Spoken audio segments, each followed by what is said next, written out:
Bismillahirrahmanirrahim.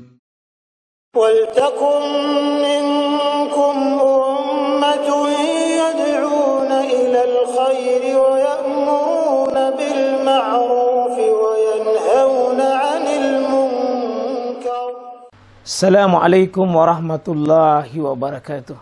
Dan pesan-pesan Quran, pesan-pesan ilahiyah, ya, tadabbur Al-Quran yang dengannya kita mengambil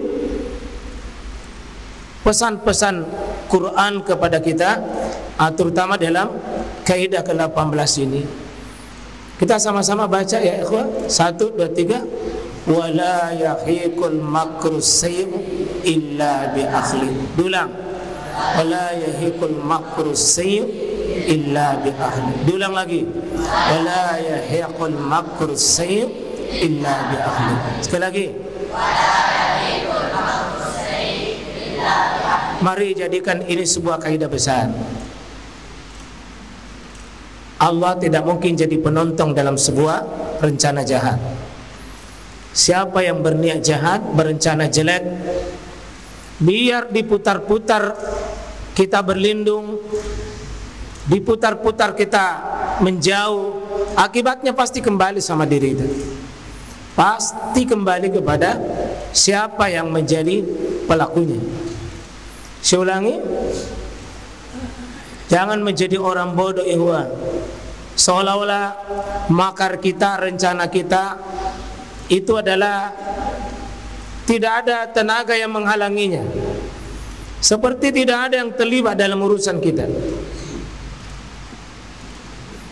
Kalau orang kafir wa makaru, bikin makar, kita bikin makar, apa jawaban Allah? Wallahu khairul makirin. Kalau kita bikin rencana yang jelek kepada makhluknya Allah dengan perbuatan zalim, wallahi ya ikhwah, Allah bilang rencanamu hebat, tapi balasan rencanamu itu, balasan itu wallahu khairul makirin.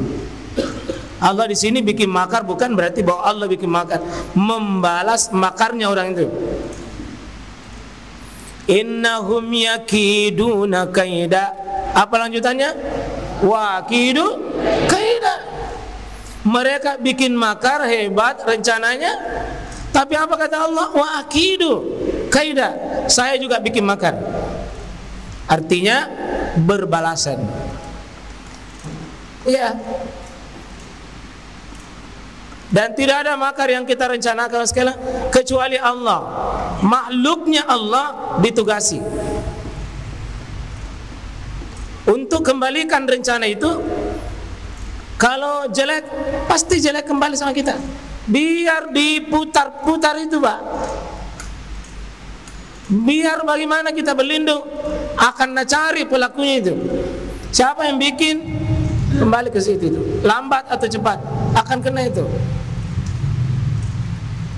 Nah, insyaallah kaidah ini, Pak, sangat besar pesannya dalam hidup. Yang lurus-lurus saja deh. Yang lurus-lurus saja. Ya, kapan ada sesuatu jelek kita, pikiran kita, rencana kita, mungkin hari ini tidak terbongkar, Pak. Tapi kata orang bijak, serapi-rapinya apa itu? Bangkai dirapikan, dibungkus, akan tetap tercium juga. Coba suatu saat itu akan tercium. Ya. Ya. Makanya jangan berani bikin cabang kalau tidak kuat karantinnya. Biar dicokok. Satu saat itu tercium juga. Mendingan dari awal terus terang kalau memang mau, kalau berani. Kalau berani jangan, kalau tidak berani. Ya. Kita sudah bahas ini ya. Tolong dihadirkan ini, Pak. Kisahnya Nabi Yusuf, saudara Nabi Yusuf ini seperti, jangan cerita lalu itu, tapi sambungkan kisah itu hadir di depan kita. bahwa pernah dulu ada manusia yang merencanakan jelek kepada saudaranya. Ini berlaku nanti, kemanakannya, tetangganya, sahabatnya, orang dekatnya. Pasti suatu saat. Pasti suatu saat.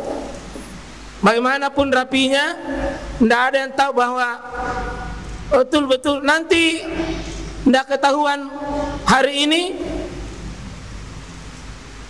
akan ketahuan pekan depan, tidak ketahuan tahun depan, tidak ketahuan, akan ketahuan suatu saat terbongkar itu. Ya, serapi-rapinya bangkai dibungkus, suatu saat tercium juga. Ya.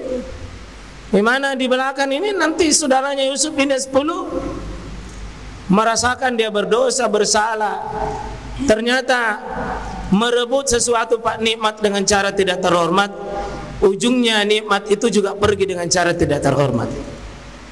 Ya, sering saya mengatakan, siapa yang kerjai orang supaya bisa naik jabatan, tunggu Anda akan nanti turun dari jabatan, dikerjai juga sama orang. Ya, yang kita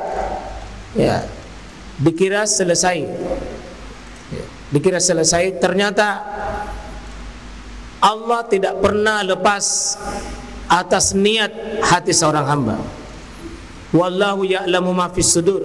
Allah tahu itu, baru berbisik kita mau begini, Allah sudah tahu. Oh iya, nanti saya yang kerjai. Ya, seperti ini ya, bagaimana kisah Nabi Yusuf dan kita nikmati hari ini sebagai sebuah cerita. Ya, karena itu jangan takut dizalimi, Pak. Jangan takut dizalimi. Yang kita takuti kalau menzalimi orang. Jangan takut dizalimi. Bahkan salah satu doa paling mujarab itu adalah doanya orang yang dizalimi.